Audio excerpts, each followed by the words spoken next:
নমস্কার। সঞ্জয় দেবশাস্ত্রীর তরফ থেকে সকল দর্শক বন্ধুদের স্বাগত।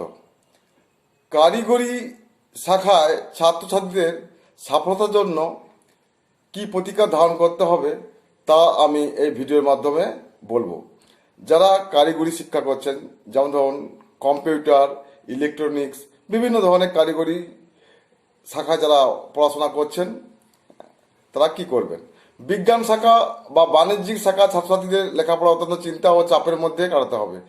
যারা কারিগরি বিদ্যার সাথে যুক্ত, তাদের বুদ্ধি এবং ধৈর্য উভয়ই প্রয়োজন হয়।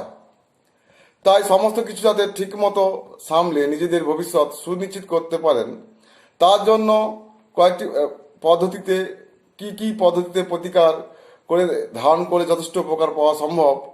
যারা এই সমস্ত বিভাগে পড়াশোনা করছে অথচ সাফল্য ঠিকমতো পাওয়া যাচ্ছে না, তারাও এটা অবলম্বন করতে পারেন। তো যাই হোক, যারা কারিগরি শাখায় আছেন বা পড়াশোনা করছেন, তাদের প্রতিকারটা আমি বলে দিচ্ছি।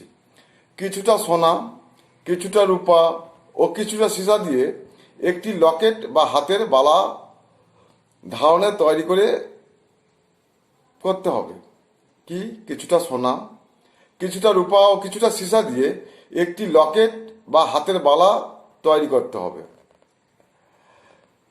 করে তাকে গঙ্গা জল, দুধ, অক্রুর, ঘি মিশ্রিত দ্রব্যতে শোধন করে নিতে হবে। যেখানে দেব মন্দির আছে, ধারকের নাম গোত্র উল্লেখ করে সংস্কার করে নিয়ে শুক্রবার ধারণ করতে হবে।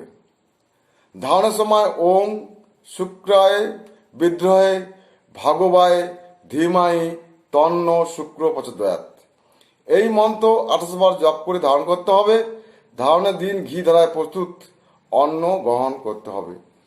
আমি যেটা বললাম আপনারা নিশ্চয়ই বুঝতে পারছেন যে কিছুটা সোনা, কিছুটা রূপা, কিছুটা সীসা দিয়ে একটা লকেট বা বালা তৈরি করতে হবে। এগুলো আপনি নিজে না যদি শোধন করতে পারেন, তাহলে কোনো দেব মন্দিরে কোনো ব্রাহ্মণকে দিয়ে শোধন করে নিতে হবে।